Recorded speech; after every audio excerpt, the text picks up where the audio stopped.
Assalamualaikum warahmatullahi wabarakatuh. Baik, di sini saya Doni Ferdiansyah Purba dari Fakultas Pertanian Universitas Muhammadiyah Sumatera Utara, kelas Agroteknologi 3, Stambu 2017.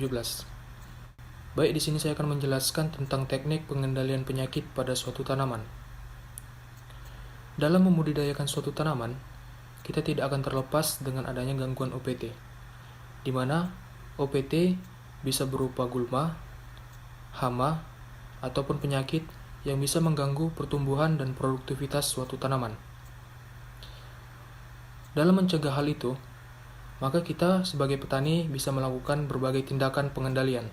Dalam hal ini, saya akan menjelaskan tentang apa saja teknik pengendalian yang bisa dilakukan dalam menekan pertumbuhan patogen penyebab penyakit pada tanaman jagung.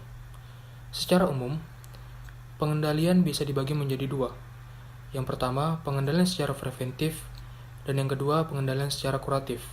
Apa itu pengendalian secara preventif? Pengendalian secara preventif merupakan suatu tindakan pencegahan.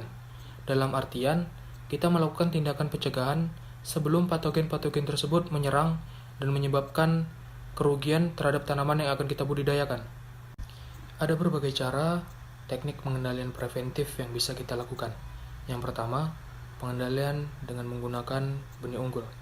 Penggunaan benih unggul atau varietas tahan terhadap suatu penyakit merupakan salah satu pengendalian preventif yang mudah dan sering kita jumpai, di mana benih unggul sangat terbukti dalam menekan dan menolak pertumbuhan patogen penyebab penyakit pada suatu tanaman.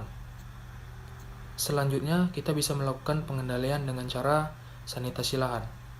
Sanitasi lahan merupakan salah satu pencegahan preventif di mana kita membersihkan suatu area lahan dari gulma ataupun bekas-bekas sisa tanaman yang mungkin menyimpan patogen-patogen penyebab penyakit yang nantinya akan menghambat pertumbuhan dari suatu tanaman.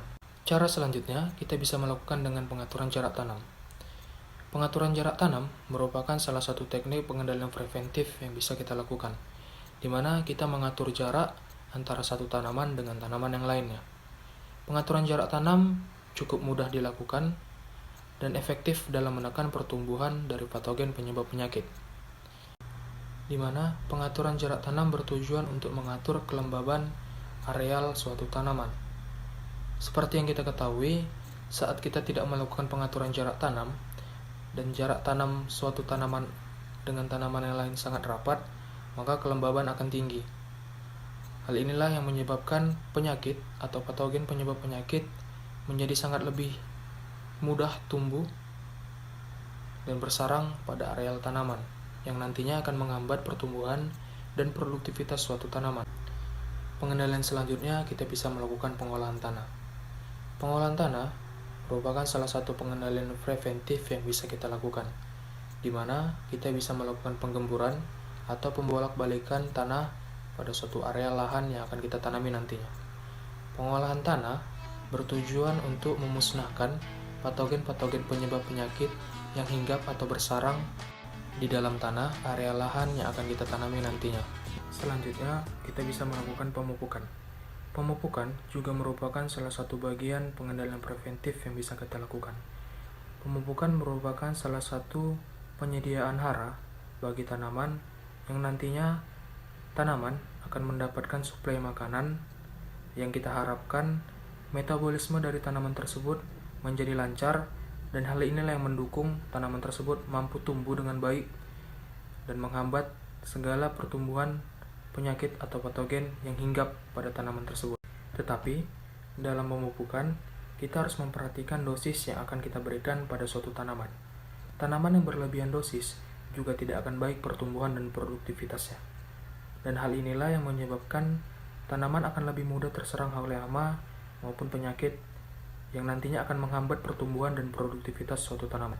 Seperti contoh, tanaman yang berlebihan unsur hara N akan memiliki batang atau tubuh yang lebih sukulen, di mana hal inilah yang menyebabkan hama akan lebih mudah menusukkan stiletnya pada batang dan menyemprotkan berbagai virus yang hinggap pada stiletnya tersebut, dan yang akan menyebabkan timbul penyakit pada suatu tanaman yang terserang. Cara terakhir yang bisa kita lakukan yaitu dengan cara pergiliran tanaman. Pergiliran tanaman juga merupakan salah satu bagian dari pengendalian preventif yang bisa kita lakukan, di mana kita bisa melakukan pergiliran terhadap tanaman yang memiliki spesies yang berbeda, di mana cara ini sangat efektif dalam menekan dan memutus mata rantai dari perkembangan dan pertumbuhan dari suatu hama ataupun penyakit yang tumbuh pada tanaman budidaya yang akan kita budidayakan nantinya. Mungkin cukup sekian materi dari saya, lebih dan kurang saya mohon maaf. Kepada Allah saya mohon ampun. Saya akhiri, wabillahi taufiq wal hidayah. Wassalamualaikum warahmatullahi wabarakatuh.